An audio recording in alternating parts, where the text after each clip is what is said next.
Hey, what's going on? So, today I have a topic that I'm sure is very controversial. It's very popular, but it needs to be talked about. So, here's the question. What is the true reason why relationships are failing today? And I know people want to think of this in a very, you know, blaming, tit for tat kind of way. Um, Everybody looking at it from their own selfish perspective. But here's my premise. It's very simple. The purpose of life has shifted away from God onto self. We live in a world where people are doing whatever they want to do, unsubmitted to anything. Not to God, only to themselves, only to their feelings. No logic, no morality, no justice, no fairness, no kindness. Now, I know a lot of folks might think being focused on yourself is a good thing. Okay, if that's what you believe. But here's the thing. Is everybody good? See, we presuppose that when people are focused on themselves, that they have good intentions, that they are good people, that they represent and want good values and they want to give good things. Now, here's the issue with people turning away from God. See, God's biblical written word has restraints, laws, order, and a design in place to contain and restrict the evil of human nature. You know, all the things that everybody doesn't want done to them? Well, God has a law, a universal hierarching law over all of us that's written in our hearts and our minds, in our conscience. That same law that allows us to make a complaint, that same law that we draw expectations from, universally. Because nobody wants to be stolen from, nobody wants to be lied to, and nobody wants to be murdered. We all know that. We didn't even have to read a book. How about that? Now, the very things causing all the problems in the world are the very things people are trying to live for when there is no God for them to obey. People are blinded by ego and narcissism to see that a life submitted to God provides meaning and structure to treat one another with respect, kindness, justice, honesty, and understanding. I'll repeat that. People blinded by ego and narcissism to see that only a life submitted to God provides meaning and structure to treat one another with respect, kindness, justice, honesty, and understanding. You know, without God, there's no need for fairness or honesty, no need for loyalty or consideration in a life of selfishness. In selfishness, everything is justified, everything is excused for our own self-interest. Now, men complain. I'm going to deal with the men first because we are leaders, so I'm going to deal with us first. Now, men are complaining that women are lazy, they are entitled. Women are using the legal system for extortion of resources.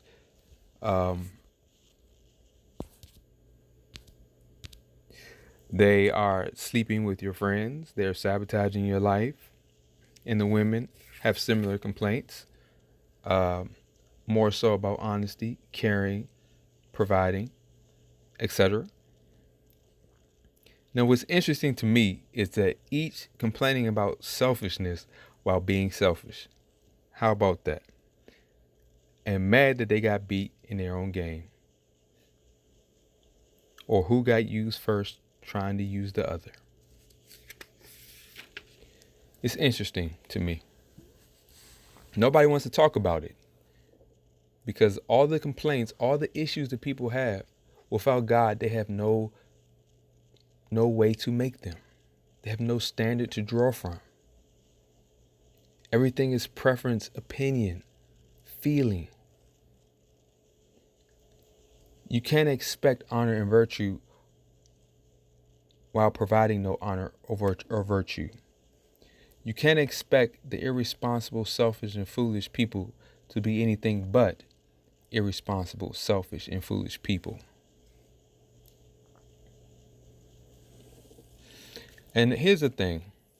There are no relationships without identity which exists outside of a person's self-interest to a standard that validates and gives meaning to why any kind of relationship or interaction would even matter. See, we have to know who we are. You have to have an identity that's not biased to our own self-interest. Because we have to realize, according to God, we're created complementary rather than identical. Now, without God and his standards of righteousness, truth, and his design, nothing can be held to any standard, and everything is justified according to each person's personal selfish desires. Here's the interesting thing. How can you make someone care about your heart while trying to satisfy theirs? How can you do it?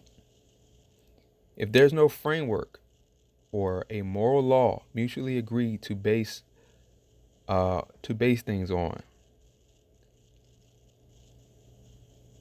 how can you do it? You can't. God already designed our roles, but society, yes, has indoctrinated people to believe a lie that money, man's law, or feelings can change the reality in which we are designed to live in. People are drinking this socially engineered world that we live in. They're drinking it down. They're full off of it. Why can't people see that this world, which is controlled by evil, this is evil controlling the world. That is why there's such an evil result coming from the world. People have to wake up. This is socially engineered chaos to destroy the very foundations to which God designed us to survive, to uphold his law, to bring value and meaning to this world. Without it, all this world would do is destroy itself.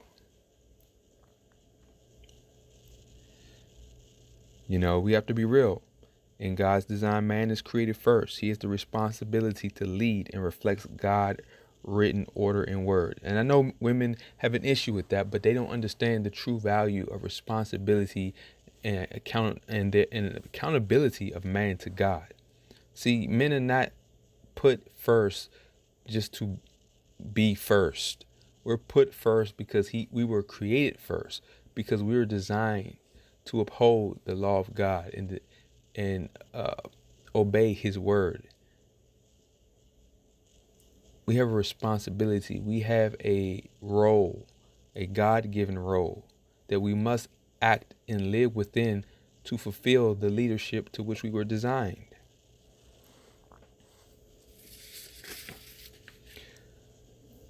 The same godless desires people live for are the same reason all the evils that happen in the world are committed. You have slavery, murder, rape, theft, lies, and extortion, etc. Now I have a question. Why are these wrong in the godless world? Without God, why are any of those wrong? If it's just about getting what you want, well, if doing anything of these evil things gets someone what they want, why is it wrong if we are to each to determine what is good for us, if not for a universal standard revealed by our hearts and minds and conscience and confirmed by God's written word. See, life without a moral standard, life with no purpose except self-satisfaction, can only cause evil. Why don't we understand this? The Bible gives a framework to deal with the wickedness of people. The Bible gives us wisdom. It gives us the standard of righteousness. The ultimate problem is sin, not a faulty gender design from God, but sin, which is a transgressing of God's holy law.